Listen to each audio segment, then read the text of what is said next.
Hello everyone, नमस्ते India. This side Yamini and अब हम निकल चुके हैं महाकालेश्वर के दर्शन करने। सो राइट नाउ आई एम इन उज्जैन। कालों के काल महाकाल के दर्शन करने हम निकल गए हैं and I feel so blessed. मंदिर में इतनी पॉजिटिविटी थी। मम्मी और विजय स्वर्ण और आगे अमन और पापा, हम 5 जने मिलके महाकाल के दर्शन करने निकल चुके थे एंड बिल्कुल खाली था। जितनी भीड़ बाहर थी, अंदर कोई भीड़ ही नहीं थी। एंड वीआईपी दर्शन करे थे तो एज सच हमें कोई भीड़ नहीं मिली। विद इन 10 to 15 मिनट्स में हमारे दर्शन हो गए एंड बाबा इतने खूबसूरत लग रहे थे। सो ये लाइन है और देखो आगे पीछे आपको कोई नहीं दिख रहा, सिर्फ अनफॉर्चुनेटली भस्म आरती तो हम अटेंड नहीं कर पाए, बट हमने बाबा के दर्शन कर लिए। नेक्स्ट टाइम भस्म आरती अटेंड करेंगे। सो ये गर्भगृह में जाने का रास्ता है एंड वो रहा मंदिर। ये कुंड है एंड ये this is the way to mandir. और ये रहे बाबा। बहुत सुंदर और साफ सुथरा मंदिर, नो भीड़ भाड़, धक्का मुक्की बिल्कुल नहीं। बिल्कुल अच्छी तरीके से पंडित जी ट्रीट करते हैं, आपको दर्शन कराएंगे बहुत अच्छी तरह।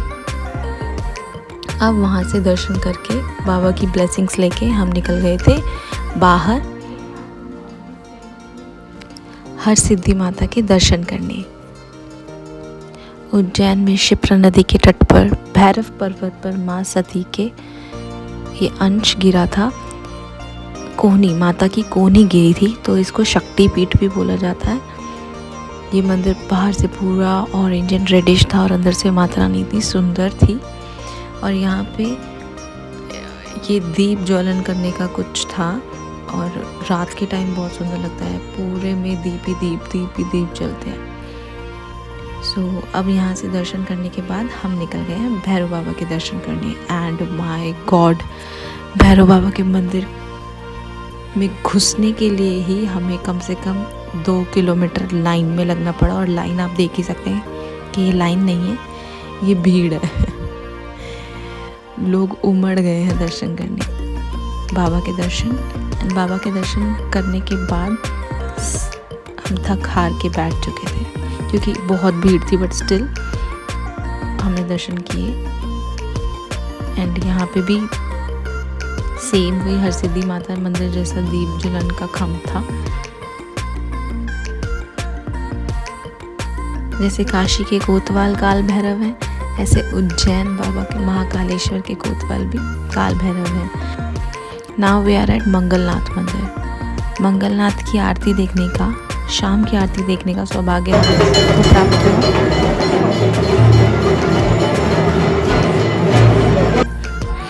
अमन ने मंदिर को ना रिकॉर्ड करते हुए अपने आप को रिकॉर्ड किया।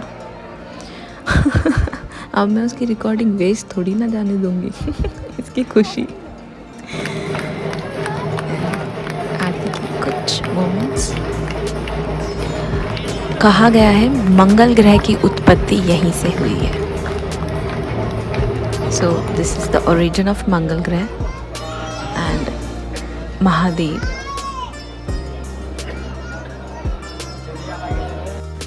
मंगलनाथ के दर्शन करने के बाद अब हम निकल चुके हैं अपने होटल की तरफ। बट रास्ते में जो हमें बड़े बड़े विशाल गणपति जी दिखे, विसर्जन की ओर जा रहे थे।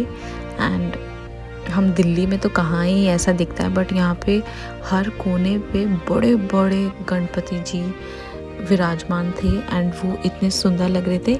अब हम निकल चुके हैं ओमकारेश्वर के लिए। नई सुबह, नया दिन, ओमकारेश्वर की तरफ हमारा रुख।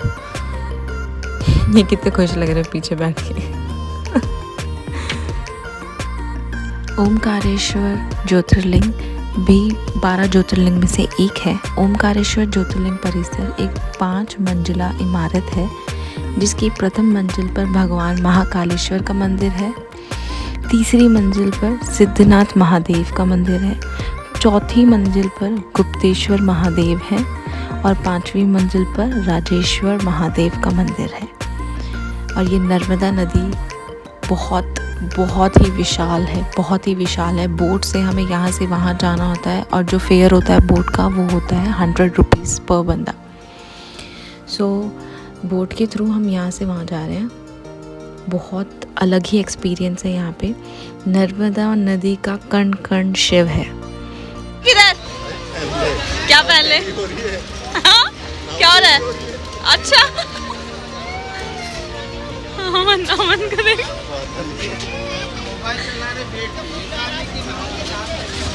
अमन की शक्ल से लग रहा था कि उसको डर लग रहा है। मुझे नहीं आता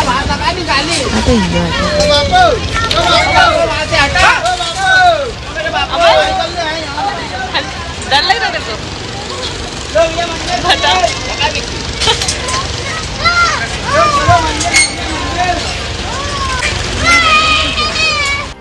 ये है मंदिर का गर्भगृह। हमने की थी VIP entry, but guys VIP entry भी यहाँ पे इजी नहीं है। सो बहुत ज़्यादा मुश्किलों से हमारे दर्शन हुए, बट अच्छे दर्शन थे, बहुत सुंदर थे महादेव। एंड ये रहा हमारा ओमकारेश्वर महाकालेश्वर का सफ़र।